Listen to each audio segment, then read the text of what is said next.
Okay, Keith, over to you. Yeah, okay. Just a second then.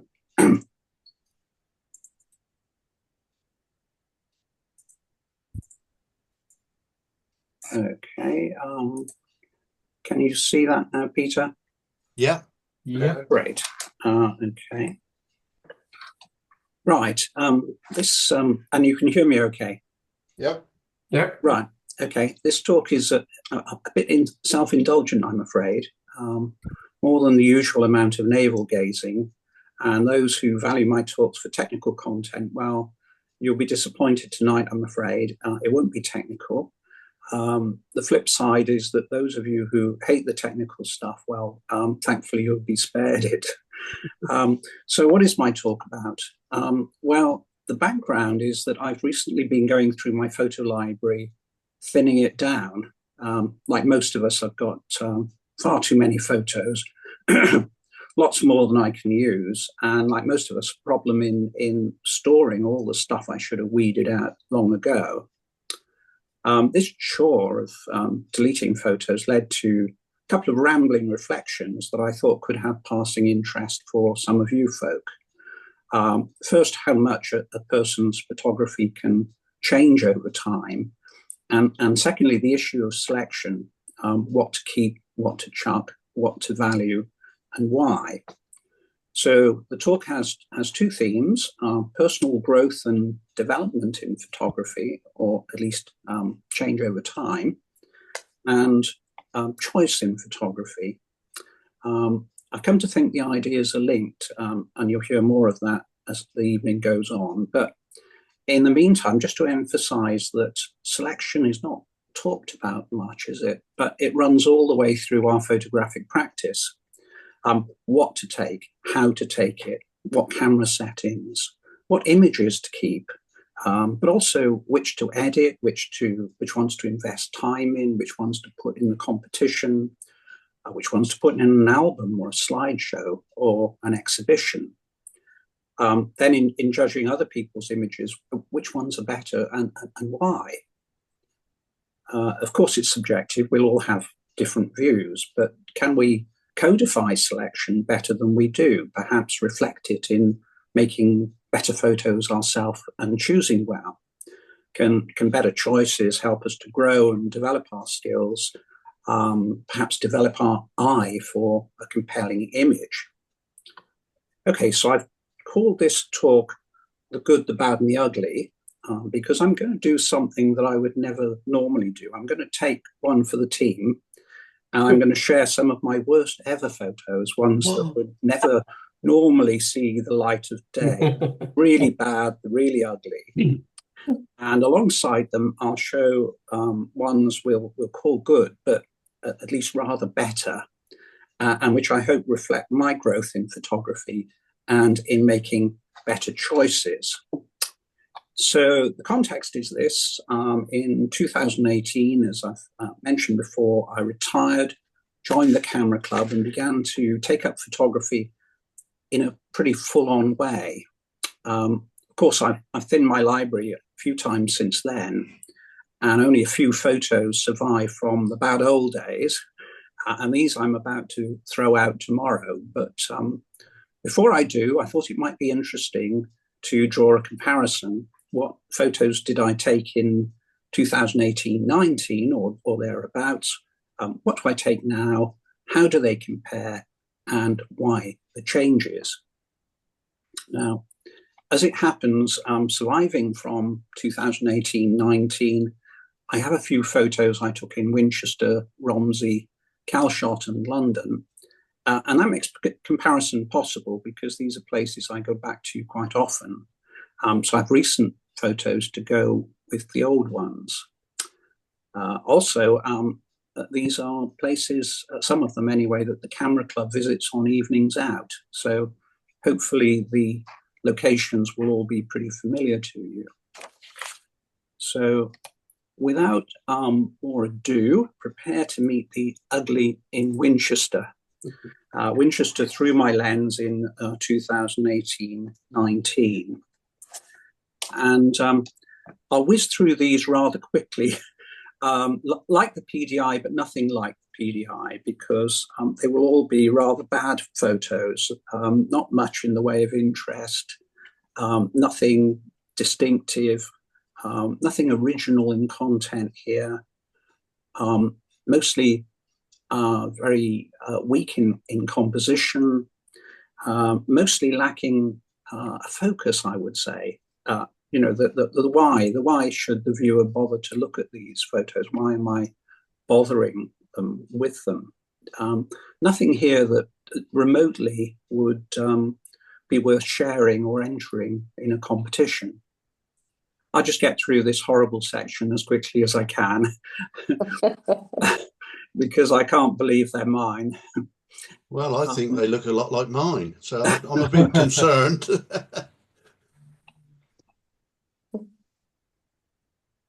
Okay, you're getting the idea, I think. I'll stop punishing you in a moment and stop punishing myself. Okay, so roll forwards and the position changes quite a lot. Clearly, I've learned some editing skills, which is important. I changed my camera, which isn't. But the huge difference is what I'm choosing to take and how I go about it. This photo and the next couple came from Club Night Out. This one I did enter in a PDI, but these were other ones taken on the same evening. And you can see by now I'm getting interested in black and white. I'm getting interested in light and shade. And so I returned to Winchester and I spent time in the Abbey taking photos like this. Then I started trying my hand at street photography. And I hope you'll agree the photos are all a bit better than they were. Yes, they are. So let's go to Romsey. And the story is rather similar. In fact, these are even worse. I cringe as I show them to you. I'm really embarrassed here. But these are the kind of photos that I was taking all that time ago. And you're going to have to stop me if you think there are any that you like. But there's nothing I like here, and they're all to be thrown out tomorrow. The good thing about putting them on this video is we've kept them forever. Oh, no. This video has to be destroyed.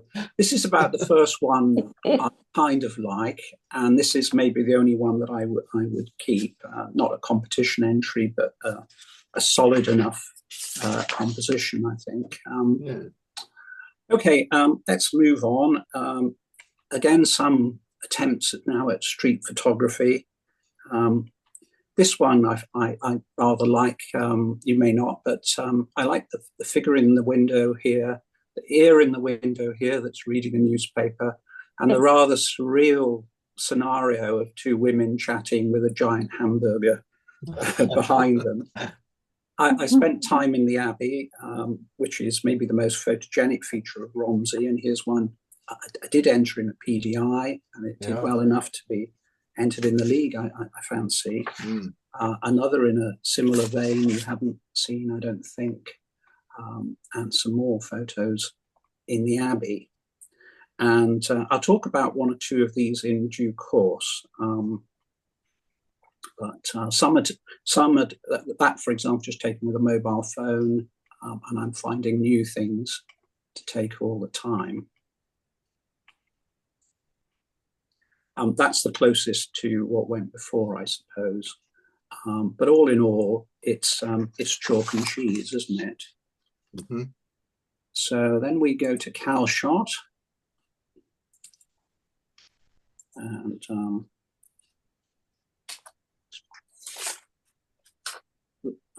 beach huts in 2018-19.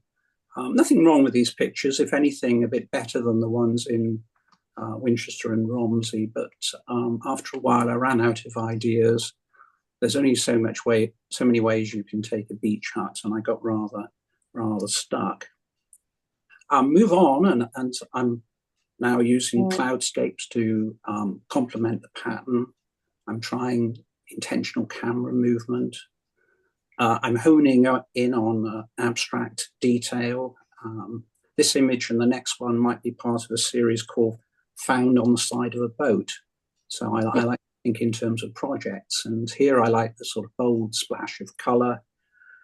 And here I like this scene because it looks like the seaside, and yet it's just markings on the side of a boat. But you have the sky, you have the sea, you have the waves, you have the rivulets in the sand.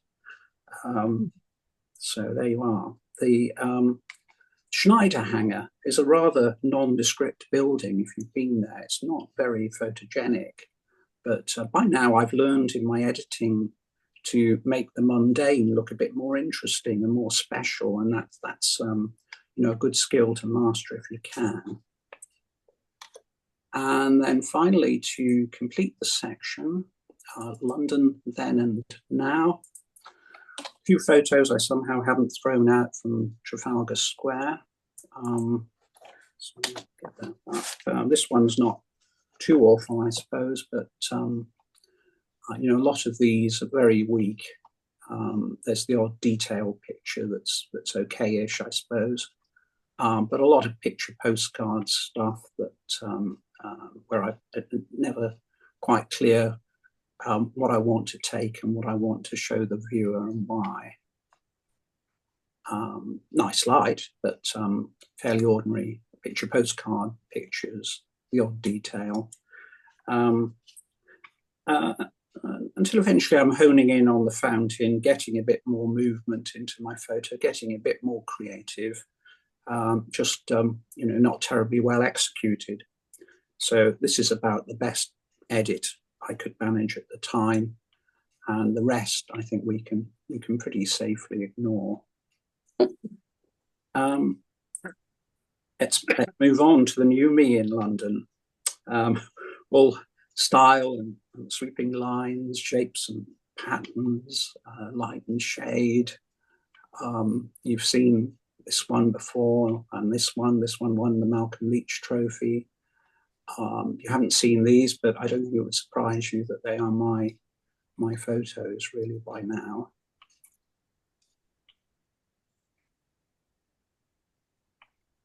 And that one, of course, won a recent PDI.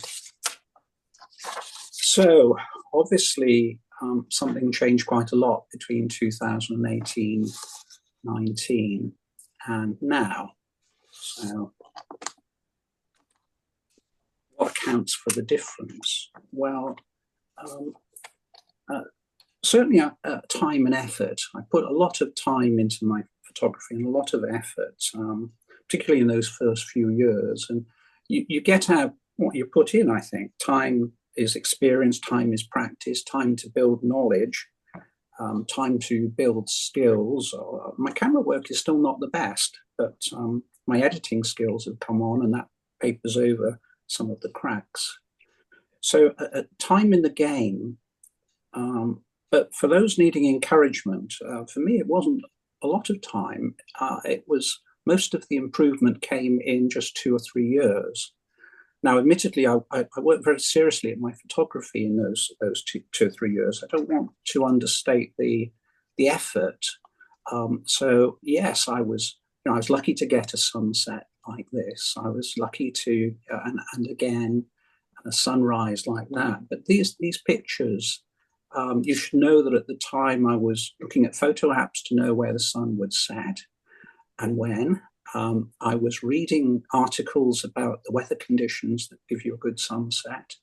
I was then finding free apps online where the weather predictors included the elements that were needed to predict a good sunset.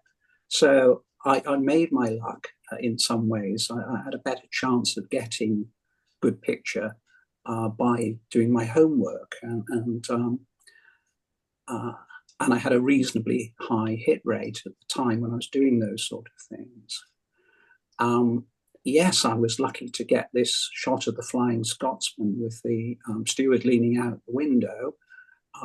But you should know that I spent time on the Watercress line with an Ordnance Survey map, trying to get trackside, practicing photographing trains, working out what angles I could get.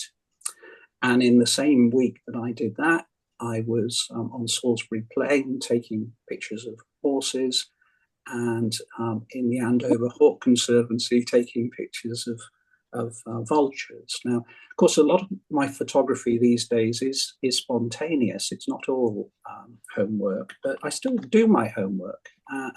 So this photo, which did well recently, before I got on the train to London, I knew where this building was, I knew which angle I wanted to take, and I more or less knew how I wanted to edit it.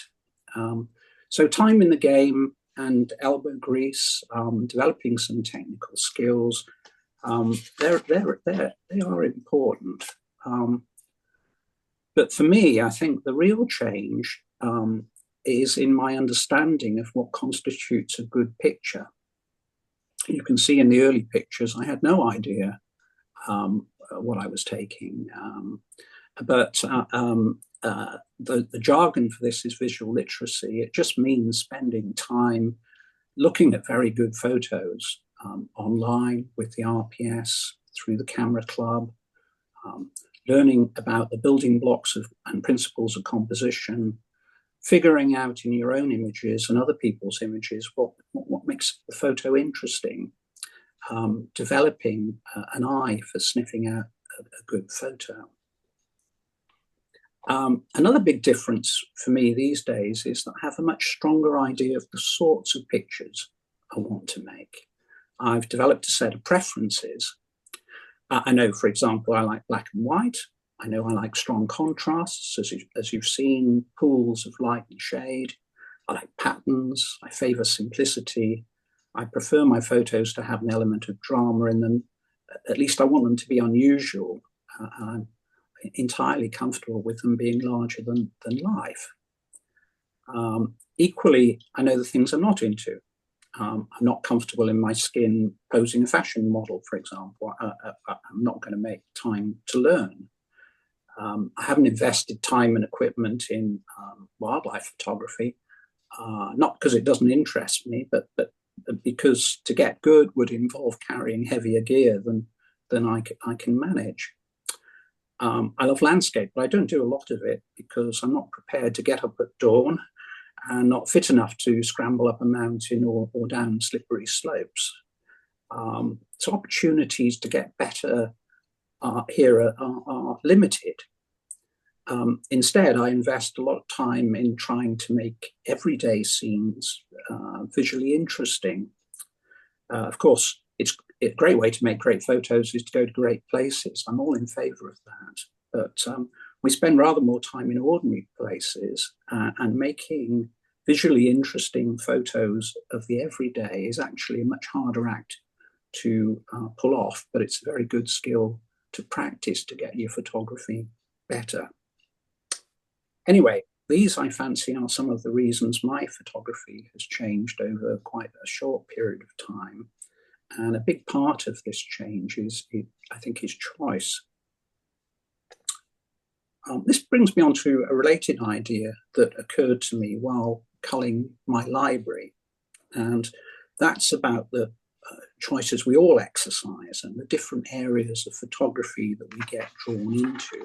Now, please don't take the next few slides too literally. I'm deliberately exaggerating to make a point. But it seems to me that for some people, photography is basically a way of documenting the world.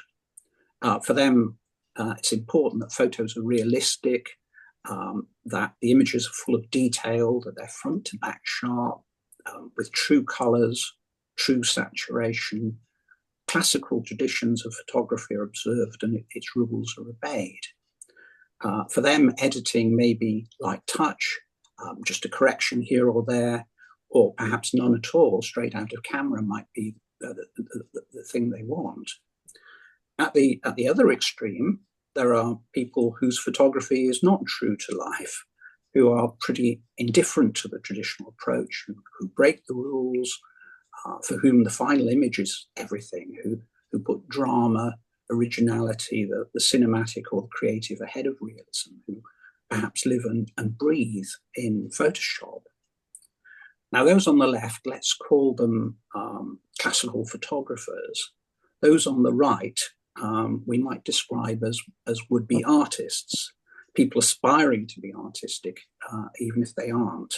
I don't want to sound pretentious. It's the mindset I'm getting at, not the skill level.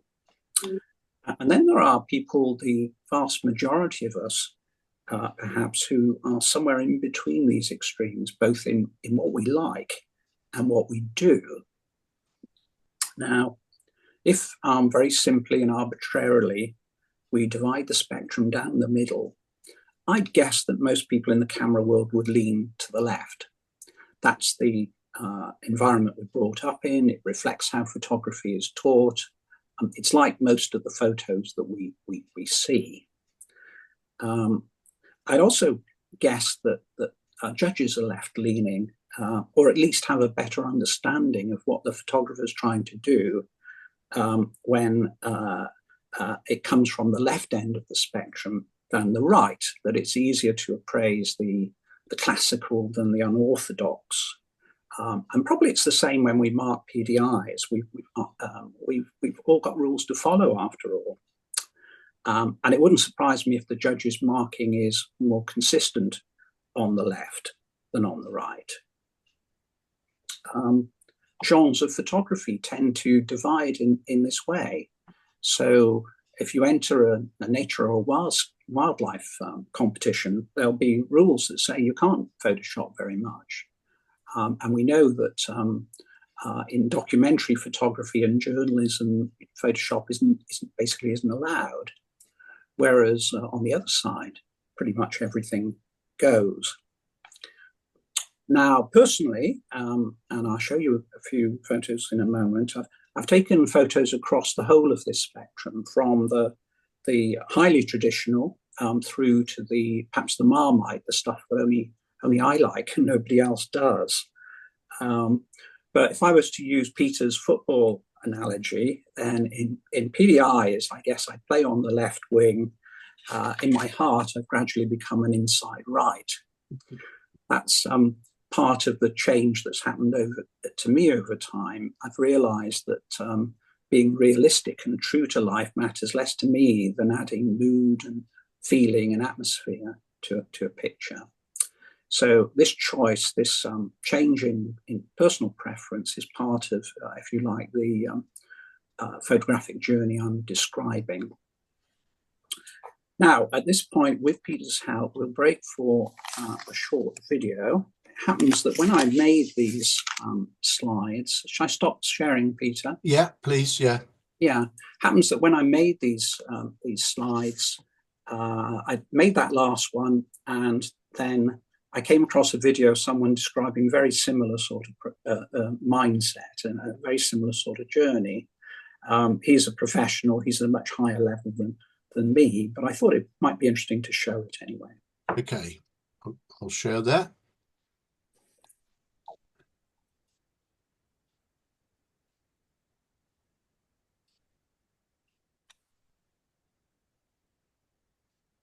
Let me know if you can hear the sound, can you? No. Yeah. Yeah, hear it okay? Yep. Oh, hello there. Welcome to another video. Well, my name is Craig Roberts and I'm a photographer. Or am I?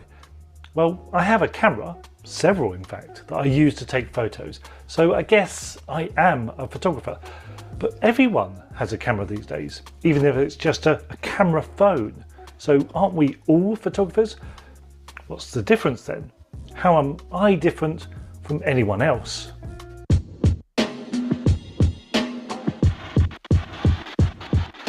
Now, once upon a time, I used to be a crap photographer, self-declared. And of course, many of you would say that wasn't long ago, Craig. Cheeky sods. But way back when I first started out, I was pretty rubbish. Terrible even. I guess we all are. But after practice, a lot of practice, no, really a lot of practice, I started getting better.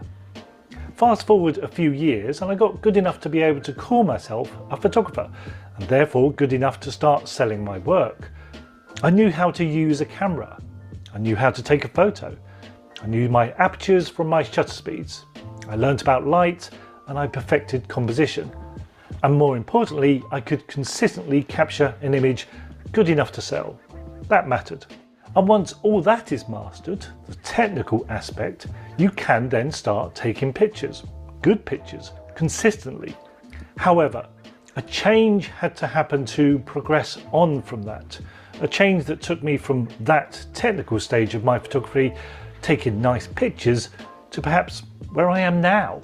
Taking pictures with meaning, pictures with feeling, pictures that have the possibility to move the viewer in some way. I guess in many ways, the photographer most of you know me as now.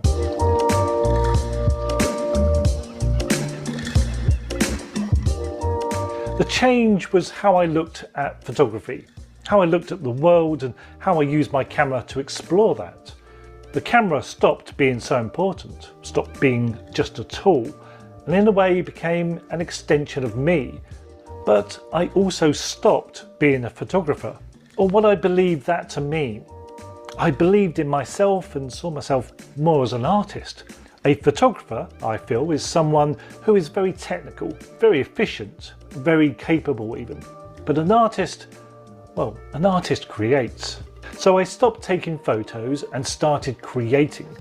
A photographer perhaps often has all the best gear, the latest cameras, needs that, whereas a creative person just uses the tool or whatever they feel is required for the creative vision they have in mind, which may not be the best, the most expensive, or even the latest.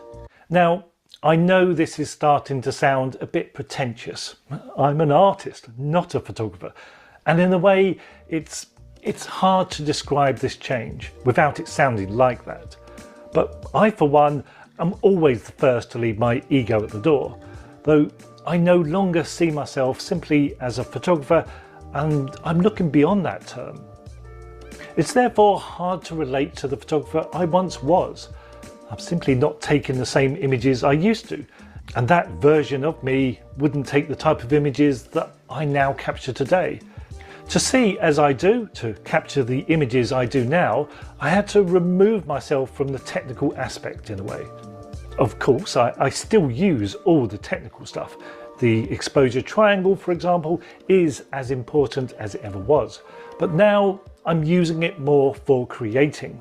I don't need to think about the technical aspects to create, and that's very important too, for every photographer. I'm using the camera more now to help me create the version of the world that I see. Using a film camera again is also a very different experience to the one 20 years ago when I was only shooting film. But that again is part of the creative person I am now. If you have to ask me why I bother to shoot film, then I guess you don't fully understand the photographer I am now. Although that doesn't mean you have to shoot film yourself, but just be able to understand my reasons.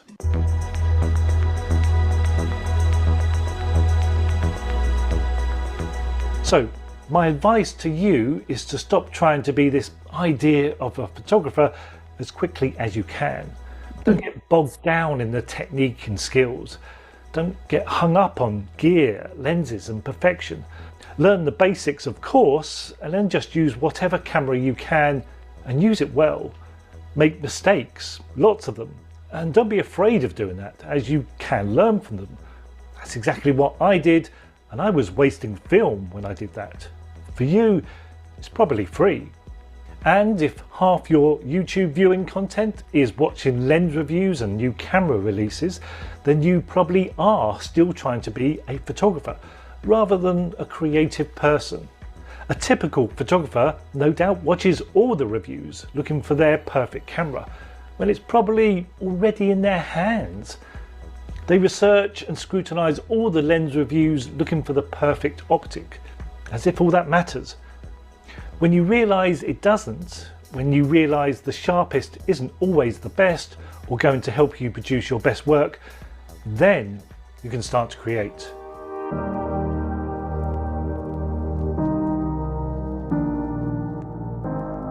My other advice for you, once the gear issue is addressed, is not to copy others.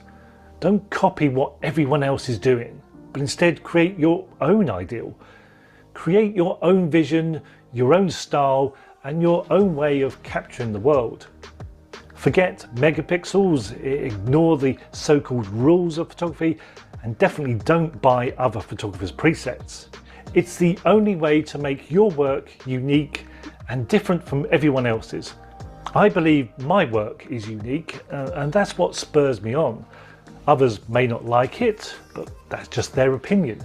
I'm here to please me, not anyone else, not even you. And the same applies to these videos, in fact. I make videos that I want to make, that I feel add value, and YouTube may not agree with that. You may not agree with that. My views may not agree with that either, but that will never change my approach. I taught myself photography, but I also learnt a lot from the greats. Photographers such as Charlie Waite, Michael Kenner, and Brooklyn Beckham. But I never set out to copy them. They all inspired me in some way, as many others have since. And the only thing they have all done is given me ideas about how I wanted my own photography to be. You, therefore, have to find your own vision. YouTube is great for learning and picking up endless tips from your favourite YouTuber. But when do you let go? When do you have to discover the rest for yourself?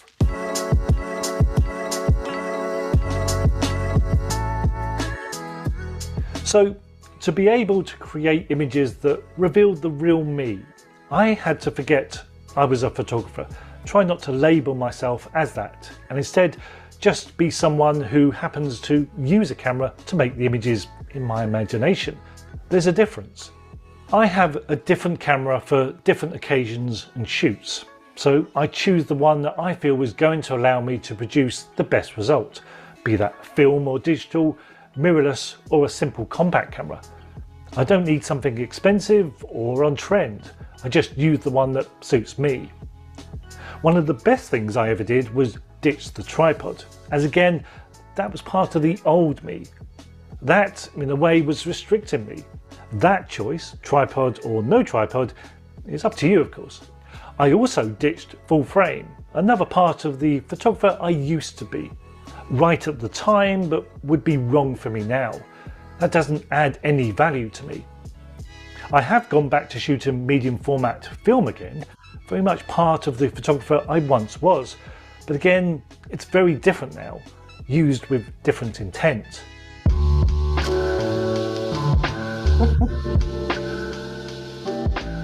So, whatever you refer to yourself as, it's up to you. Content creator, artist, or just a photographer simply because you do happen to use a camera. But don't let that define you too much. Don't let a particular camera brand define who you are either, and therefore only define who you actually are by the images you create with that camera. I hope that helps, and I'll see you next time.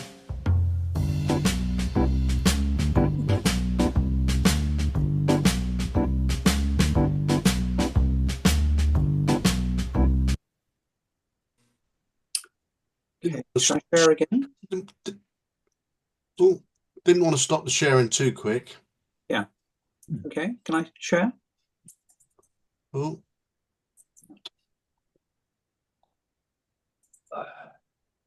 There we are.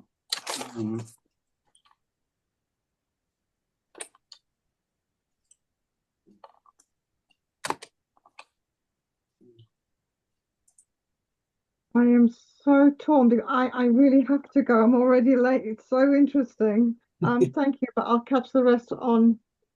line. Yeah, I'll put it up there for you. Thank you so much. Okay, Julie. Right. Okay. Bye. Bye. Bye, Julie.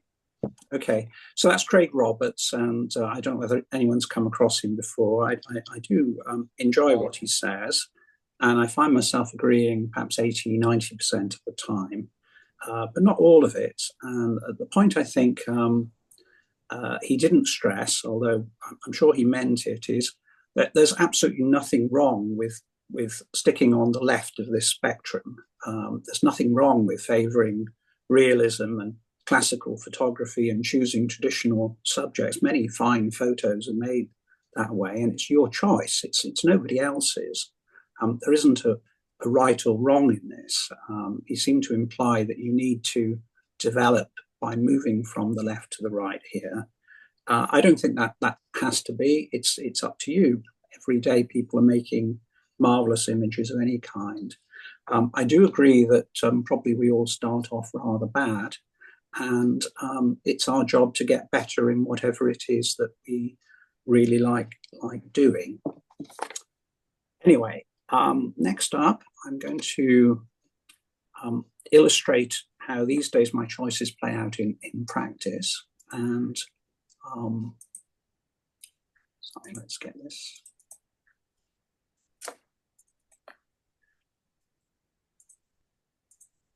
And I'll start with a few photos from the left, from the right, and somewhere in between, as we've discussed. I'll then show you a few set of photos and take you through my kind of right-leaning thought process and how it leads me to prefer one photo over another, what to keep, what to discard, and so on. And then hopefully I'll end up with something a bit more practical, a few kind of take-home messages for everyone. So these first few pictures are obviously from the left in my diagram. They're sort of totally classical, they're totally standard photography, sort of thing you might see in the League or on a club night, or perhaps in a photo magazine. And I've only edited them in a very light touch way. This black and white would be considered traditional, as this one would be. But actually, we're probably here taking a step to the right, in the sense that we don't see the world in black and white. We see it in color, don't we? So this is an abstraction, and it's designed really to emphasize certain things like contrast and pattern and shape and mood. And it's good if you think of those things when you make a black and white. Black and white like this is a further step to the right. It's a long exposure to smooth out the water and make it milky and dreamlike. It's in reality, of course, we don't see the world like that. We see the world at about a 60th of a second rather than several seconds. So these views only exist in photos, not in reality. Some people might label this fine art photography, and it's certainly it's creative in the sense that it's trying to add some mood and atmosphere. But it's a very commonly used method in club life, and the camera world would judge it fairly traditional, I think. This street photo and this one are realistic in the sense that nothing here is made up. It was like this. But it's probably a step to the right in that I'm encouraging you to make a connection between foreground and background that wasn't really there. That's the point of the image, that's the joke. A moment in time frozen to imply a certain story, but not totally made up. By contrast, this one is pure fantasy. It obviously comes from the far right in my diagram. I called it On Andromeda. And in a previous talk, I showed you how to make this image from scratch using this totally different image of the departure lounge at Heathrow. This one, which won the Malcolm Leach Trophy, was also a fantasy image. It's easier to imagine how I made it from this raw file with a few edits. But there's no attempt here to be realistic, quite the opposite. And then I'll show you this one. It's a favorite of mine. I don't know whether you like it, but I made it from this unpromising beginning. And you might say, well, how did I foresee, I did foresee this final picture. How did I foresee it from this? Well, we all have our influences. And I, like Michael Kenner, who was mentioned in that YouTube video, I knew he made pictures like that. And because he made pictures like that, it made me look at this and think of that. So it's a broad church, and as photographers, we can develop anywhere we want along this spectrum.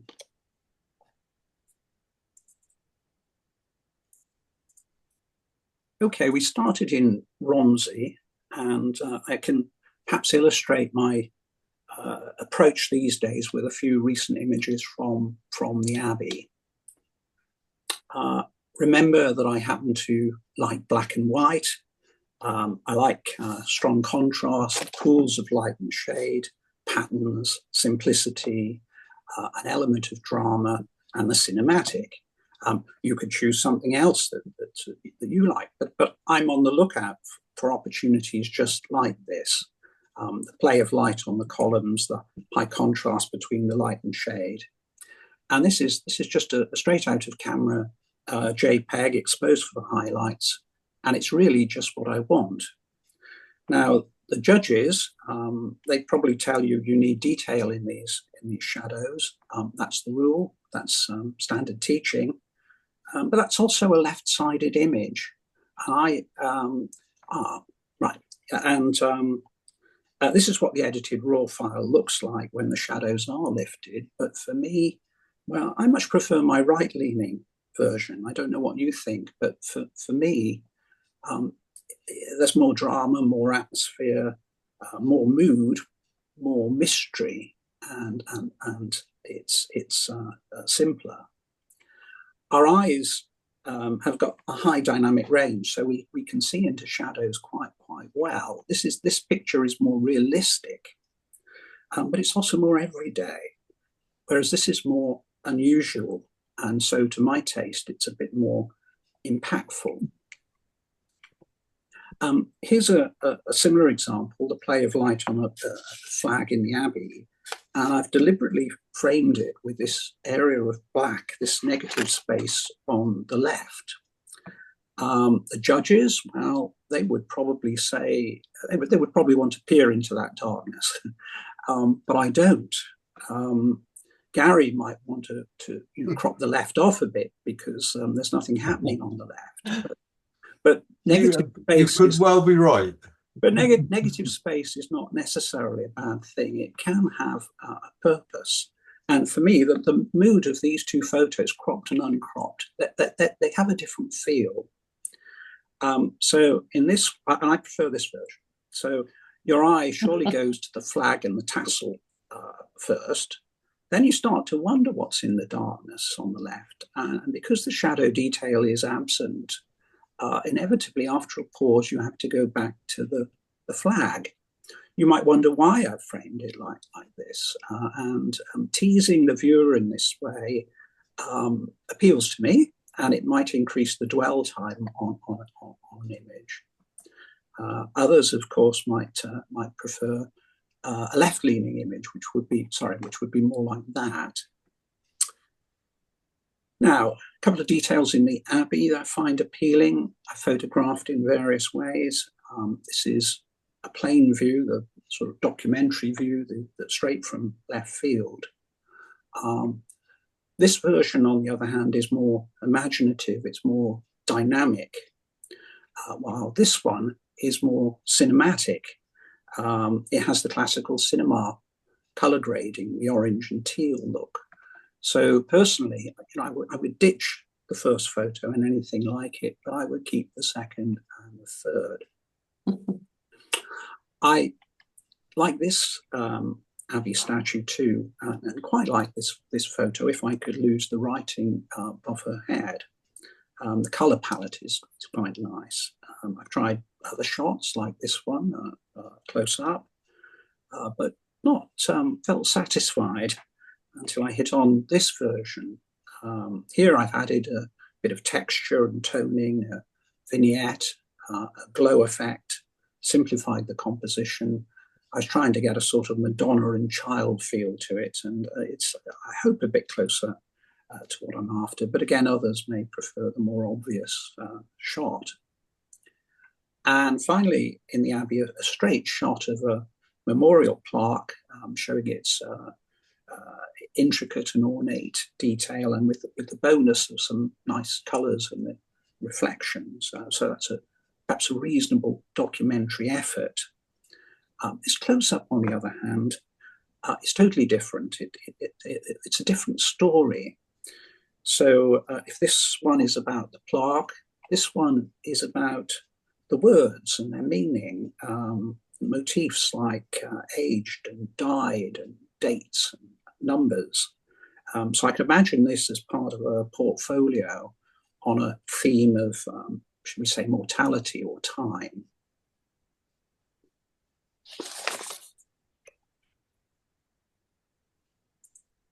My general approach, and maybe we all do this, is to grab the obvious shot and then work the scene looking for alternatives.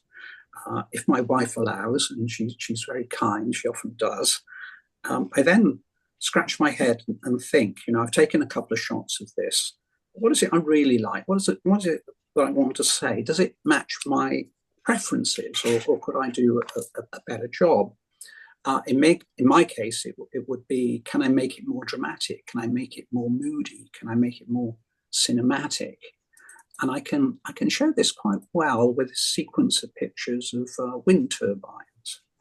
So came across these hulking great things on a country walk in Lincolnshire. And I mean, look how tiny the man is compared with this wind turbine. And compare it with the trees down here. But this shot, it doesn't shout out at you, does it? Look how big these things are. It looks rather peaceful rather than dramatic. My next shot is worse, because if anything, it makes them look smaller, the opposite of what I'm thinking. And the third is no better. So for me, that's 3 shots for the waste bin. And I'm still scratching my head. Well, my wife was very indulgent that day, and with my thinking cap on, I reached for my telephoto lens and I grabbed this shot.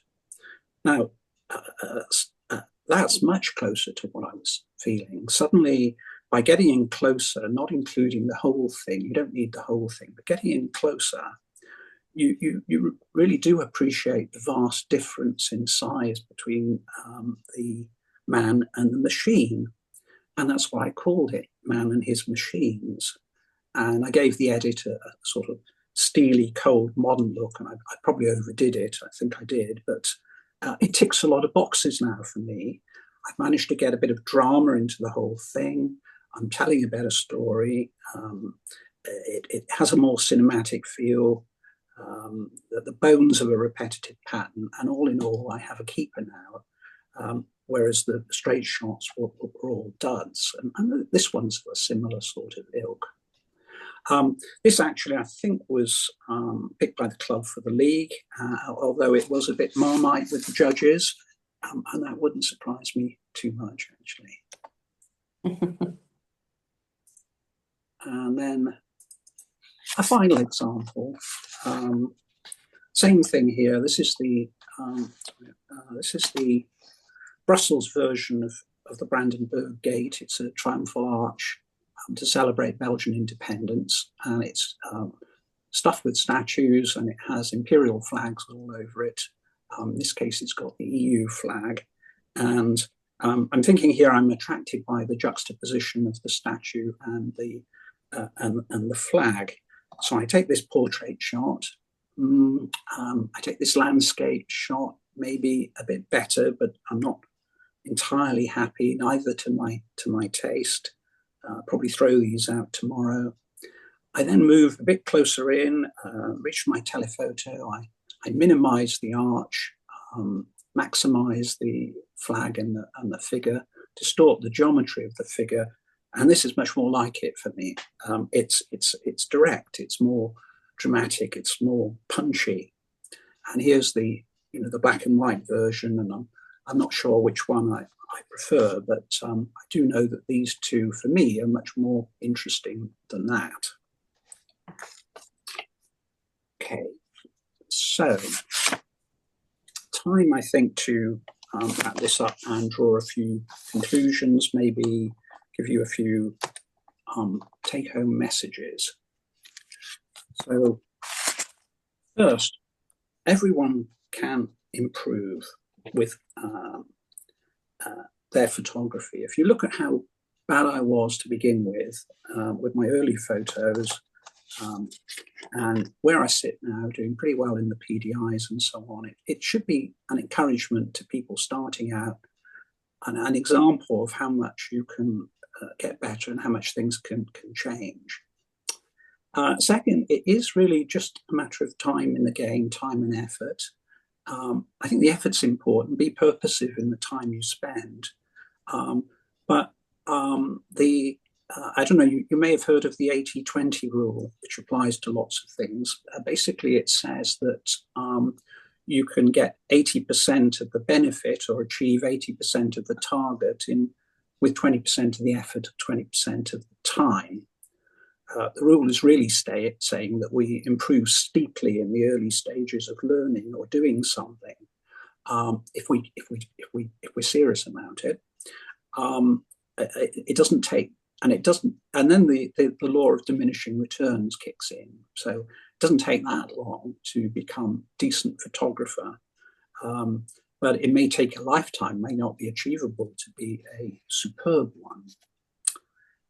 The next point is that personally, I found it helpful to know what I'm working towards, to develop some clear preferences.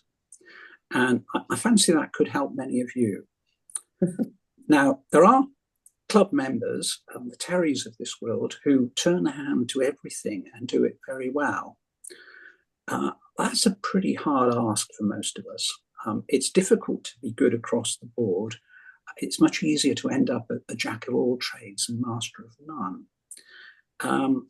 Of course, when everything in photography is new and fun and exciting, you should try it all. How else are you to decide what you like? But most of us only have so much time for the hobby, in which case, why not hone in then on the things that really interest you, learn about and practice those ahead of other things. It's easier to find the time if it's something you really love, and more time should give better results.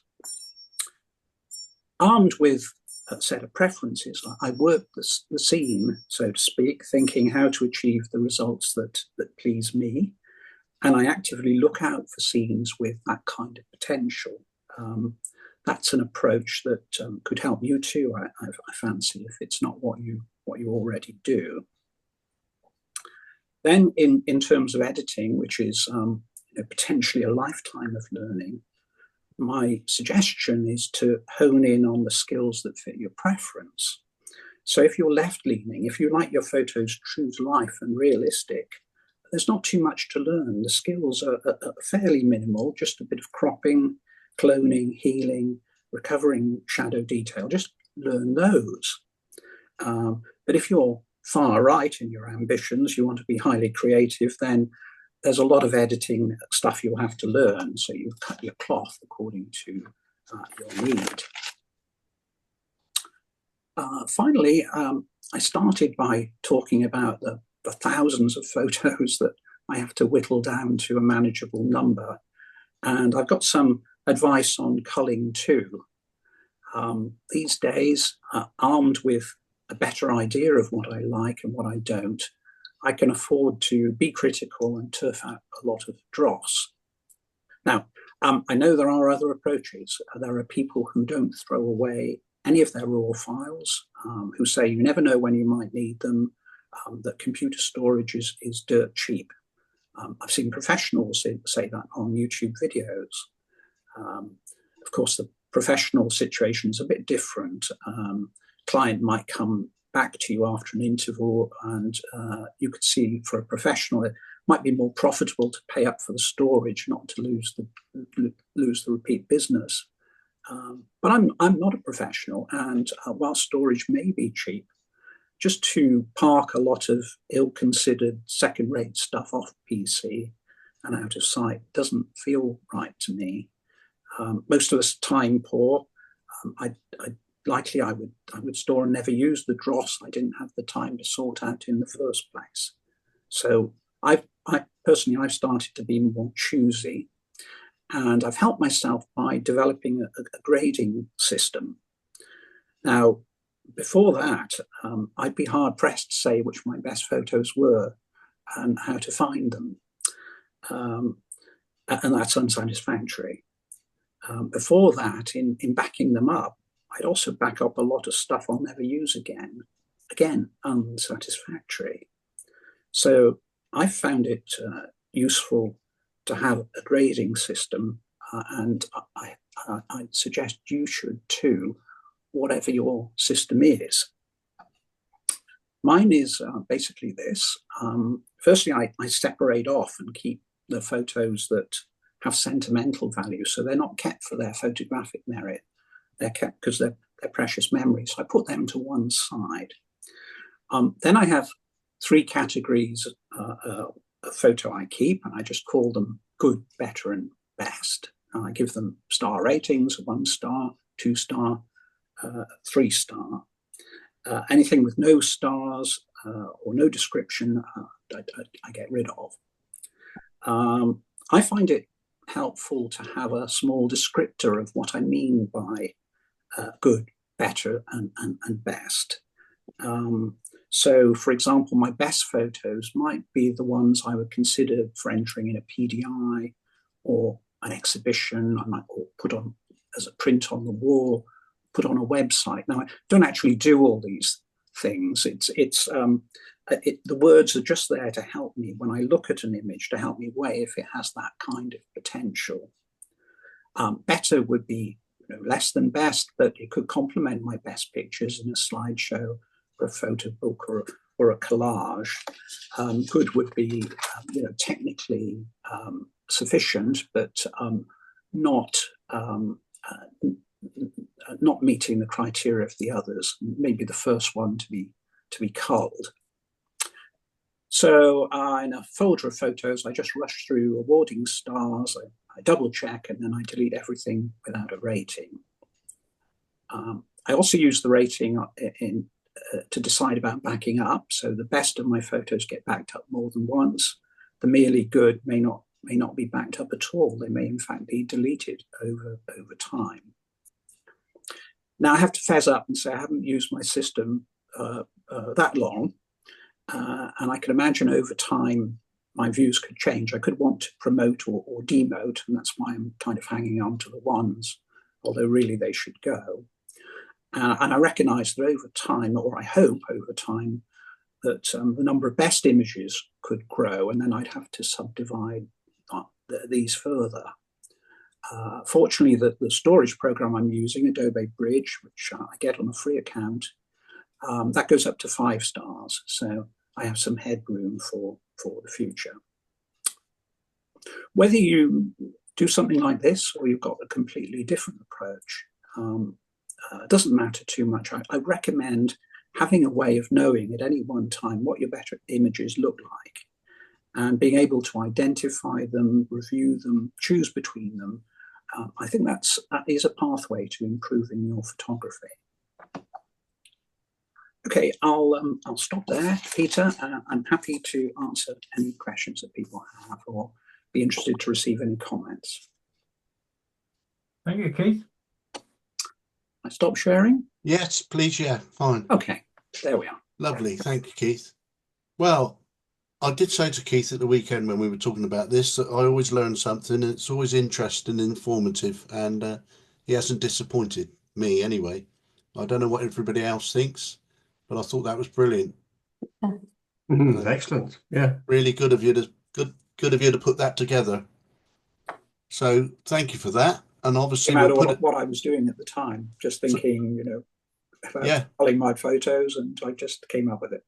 Yeah, excellent. Anybody got any questions or comments?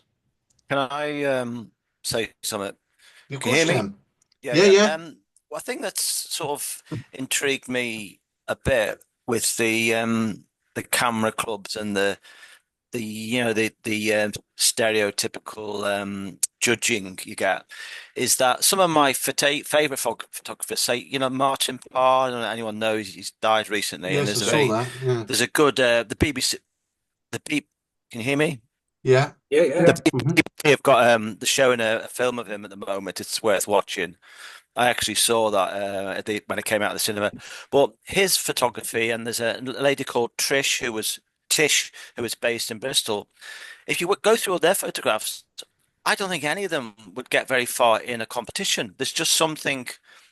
Something won't be right for the judges. They'll mark them out, and it's intrigues me that I find that.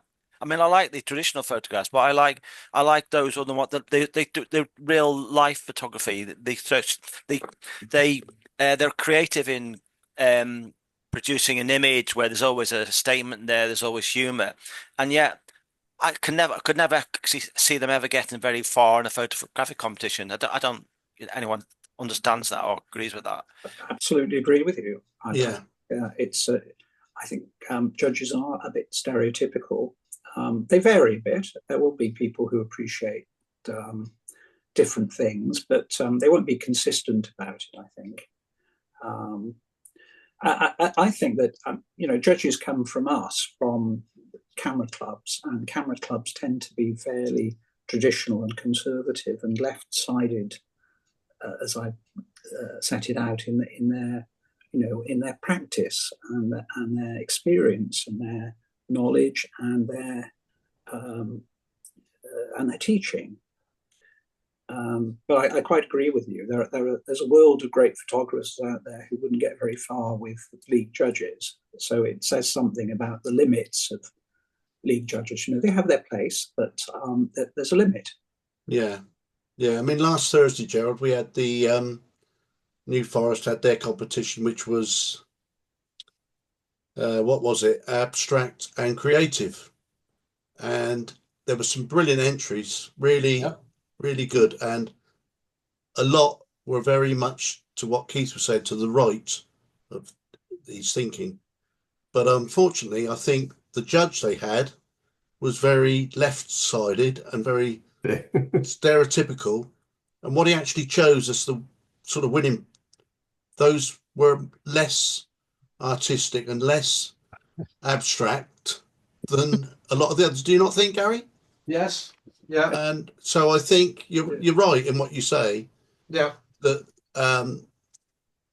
you can there's pictures and photos out there online, and what we as members take that are that judges just don't seem to react to properly. Well, I say properly, they seem to, we often when we put things in the exhibition and the league, we try to be a bit more sort of thinking a bit further to the right, something that's a little bit different. And of course, that doesn't always go down well with the judges, but just because they don't mark it that high doesn't mean there's anything wrong with it. And I don't think we should change our approach. No. I think it's easier for a judge to say your photo isn't sharp than to say your photo is dull Yeah. or doesn't appeal to them. Yeah. Well, Yes. that's the biggest problem. It's appealing to the judge, isn't it? Yeah. Yeah, and I think it's a mistake to think, right, let's produce something that the judge will like and score well, when it's not something that you want to produce. You've got to do what. If all photography was left leaning, it would be a duller world. There's a lot of good stuff that judges won't really admire. No. I mean, we've always tried to do something a little bit different, and we've been through what the judges are looking for before. We've had evenings where we've discussed that, and we'll probably get round to doing that again. Sorry to bore you, Dave. We'll probably get round to doing that again next year when we look at the programme. We tend to go over things again, but mainly because we get new members come in who we're a practical club, so we try to encourage the people that are just joining, and so we'll go back and go over a few of those articles and subjects again, I think. But I think tonight gave everybody something to think about. Hope it did. Yeah, why not? Yes. The lovely pictures of the wind turbines. Yeah. It made me think, what sort of music do they listen to? And I thought maybe they're heavy metal fans. One of the problems as I've found. I'm an engineer through and through. The laws of physics, you can never change. Well, they do change. And my whole approach to photography has been very much along those stringent lines. Yeah, And yeah. one of the reasons I wanted to step down from leading the club, well, there are two reasons. I found someone to take over from me, and also I could see the nature of the club and the people who were coming into the club were changing, and they were doing things that I could never do.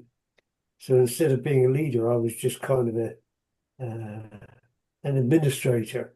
And You're things too have changed Well, noticeably since Peter came in, and we started to see more creative people come in. And I'd hate to see too much effort put into the technical side, because I think we should reintroduce, when we do our scoring, the thing called artistic interpretation, which Yeah, we need to have, and give that a heavy weighting, yeah. because I want to see someone who's got the artistic leaning coming in with a bad technical photograph, but something that looks interesting than a perfect Yeah. photograph. Yeah, I forgot that. There was a very important reason why we moved away from that scoring system, Colin. I think it was because I was It took- running the club and it was all down to the technicality. No, it took too long to put it through on the computer. Shouldn't be the reason why, but I think it was pushed that way a little bit. But yeah, it was. We used to do that, didn't we? I forgot We that. did. And Yeah. it was, it did make it interesting way to score. I think what we did, we rightly or wrongly, we sort of fell in line with what the judges were getting taught, so that we could just sort of get images that were within their sort of parameters that they were looking for. But I think we've still always, or we've have carried on trying to do something a little bit different to what the other clubs do. And at the end of the day, it's what the members want to do, really. That's the theory behind it. We like to put on things that are interest. Okay. Anybody else got anything they want to say? No, all good. Just thank you, Keith. Yeah, I thought it was brilliant again, Keith. Excellent. And it might be an idea to start working on your next presentation before I ask you. Don't overdo But it. also on that, we know there's a lot of experience within the club. If anybody else would like to put something together like that, it'd be great. Terry, Gary, Dave, Bob. I'm talking to the older hands here. Deathly silence. Yeah, I know there was. I think the There problem always is Keith set a benchmark now, and it's going to be like, yes. I mean, Successful I like to have a little joke with myself, and I often send out an email saying, would anybody like to put anything together? Could you get back to me? And I know I won't get bothered. Right, okay. So next week, we're in the hall. Let me just stop that recording. We're in the hall next Tuesday night, and